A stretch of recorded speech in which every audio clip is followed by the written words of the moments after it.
Nityanandam. So I made a video for you all recently speaking about completion and blind spots, and completion being the groundwork or the basis off of which power is expressed. So when we're manifesting Shaktis, being in this space of complete completion, this being kind of the groundwork that we need in order to start expressing powers, and understanding an incompletion and then understanding how to complete being very, very important. So a question that I often hear come up during the Inner Awakening program from many people, and it's a very valid question, it's actually something that I've wanted to know myself in the past, is how do we know when we've completed something? Like, how do I know I've got this cognition, I've got this old way of thinking, or there's some great conditioning that's left an impact on me. Some incident has happened and it's left a really strong impression on me. Now, because of this, I've formed a really strong opinion about myself and life and others. How do I know I've really completed with this pain? So I wanted to share with you all an incident that happened to me. And this was how I really experienced completion, and how I knew that, okay, wow, this is really done and dusted. And this is the perfect measure for anyone that wants to know, have they really completed with something? And it's even my kind of a guidepost. If ever I'm thinking, oh wait, is there still some residue of this inside of me? Am I really done with this? This is kind of my signpost or my guide. So what happened was, in May 2015, I went and I did my Inner Awakening program. And then I ended up going back to India again for another program called Kumbh Mela a few months afterwards. And then there was yet another program that came up in December of that same year. And I had interest in going, and obviously the excitement of so many people going, I also decided, okay, great, this is something that I want to be a part of. And as I was trying to manifest this, as I was trying to manifest the reality of going to this program, it just wasn't happening for me, right? So I could see that other people, they were just manifesting the money for the program. The time to be there was happening for them really easily. They had no problems with their work.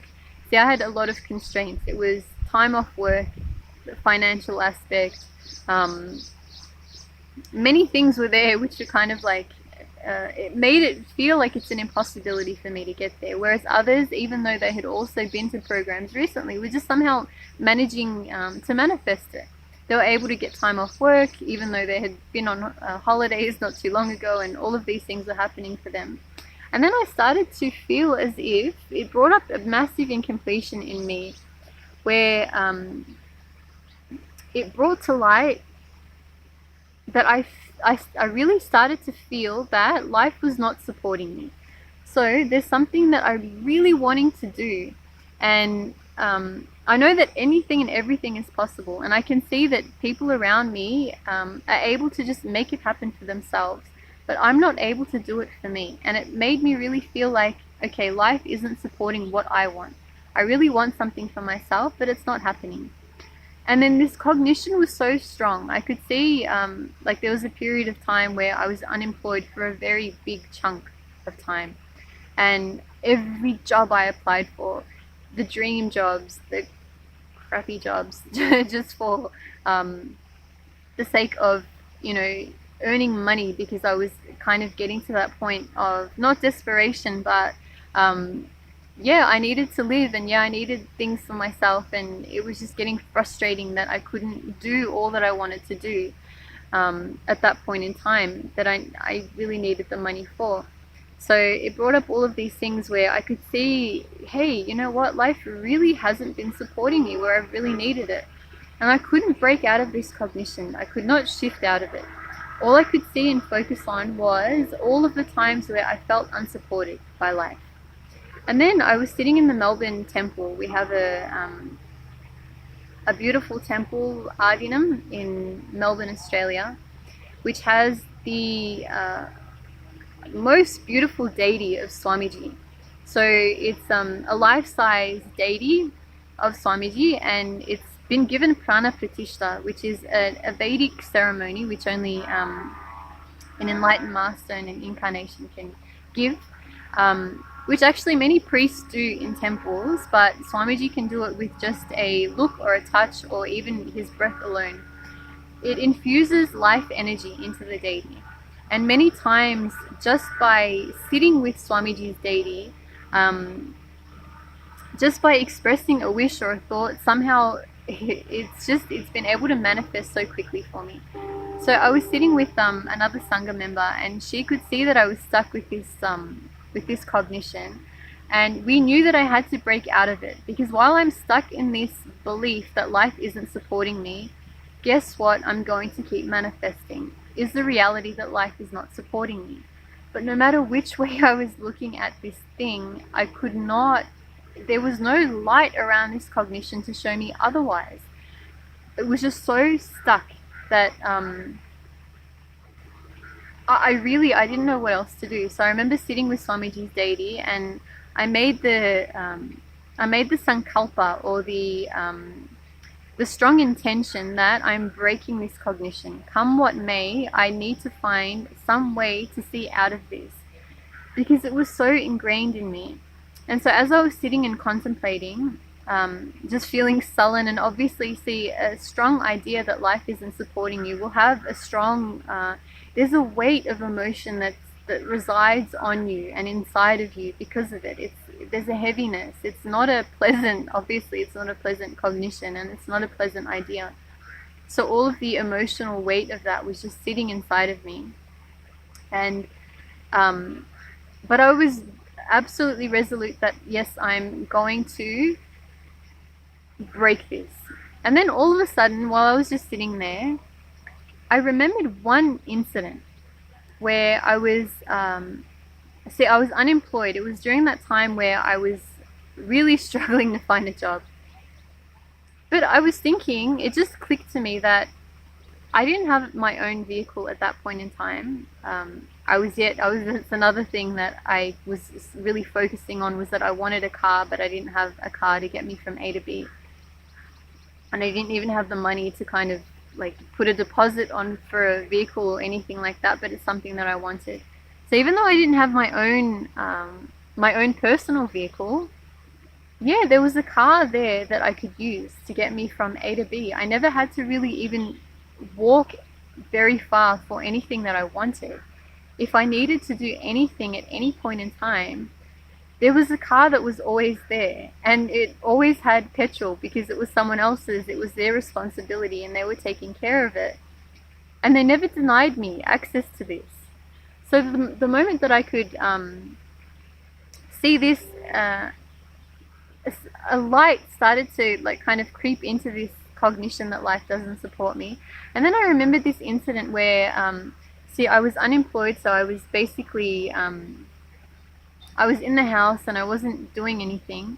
And a very dear friend was there, and they also were unemployed. They were retired, a pensioner. They were asking, so what am I doing for that day? And I said, no, nothing much, no plans. Obviously not working, and I don't really have money to do anything. So I'm just gonna, read a book, or I'll find some way to amuse myself, basically apply for some more jobs. And then they looked at me, and then they took out of their wallet some Aussie $20, and they said, yeah, please take it, go have fun, go have coffee or get your nails done, get yourself a manicure. I know how much you like this. Just don't be in the house, do something for yourself. And it was just such a sweet gesture, such a sweet, beautiful, innocent kindness that came from them, obviously completely unexpected.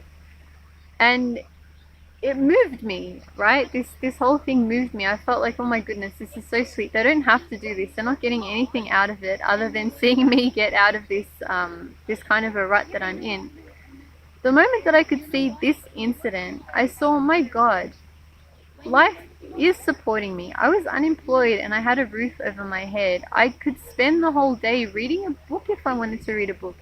What kind of a stupid cognition is that life doesn't support me? And the moment I could see this incident of how life so beautifully supported me in one small, for me, alright, it was actually a very big thing. Someone actually even giving me that money which I was trying to manifest through a job. They just gave like that to brighten up my day a little bit. The moment that I could see this one incident, it was like a domino effect. As I look back in my life, I could just see all the ways that life had supported me. It was just like something in me shifted. There was there was light around that old cognition, and a lightness was immediately there. So where that emotion of heaviness was there not too long before, there was a lightness, and I started laughing. And the moment I started laughing, I was feeling such a joy that, oh my God, I can't believe that I was stuck with this stupid cognition for so long. The actual reality is that I'm so much loved and I'm so much supported. And this is what I wanted to say is the measure of completion. Ever since then, so ever since this, I could see how life has been supporting me. Anytime someone even suggests that life is not supporting, or life is not supportive, or whatever I hear from someone else, there's no heaviness around that. I can just see how, no, they're not getting the point. I know it's not true. For me, I know experientially and factually now that this is not true. This is not the case. Life is so much loving and so much supporting, and I have my whole life to show me this. So the whole cognition itself that life is not supportive is completely redundant. So it's not even there in my inner space anymore. And if I hear it coming up from someone else, all I can see is how they need to have that same cognitive shift that I have. They're just stuck somewhere. That's all it is. So the true measure of completion is that old cognition, or the old emotion that was there. It'll become completely redundant. And even if there's someone suggests to you this kind of an idea, it won't have any weight on you. You can virtually laugh at it because you just know that it's not true. So I just wanted to share with you all, if you're doubting, have I really completed with something, or is there still something left? Is there still some kind of trace of that belief in there that needs to be, or some like last light that needs to be shed on this for me to really break out of it? This is the measure. It will always bring you lightness when even if you try and entertain that same old cognition or same old pain pattern, it won't work. You'll see that it's just not true. It's nonsense, virtually. And you can see how that idea was there, how you were conditioned to believe that. You can have that clarity still, but it won't bind you anymore. So I just wanted to share that with you all today. I hope it's been informative, and I hope that it will help you on your path and on this journey, especially if you've started using completion as a technique to start breaking out of your old beliefs and obviously manifesting the life that you really want and you know that you deserve. So I would love to hear from you guys, obviously, as usual, and I will share with you all again very soon. So thank you so much again, and Nikinandam.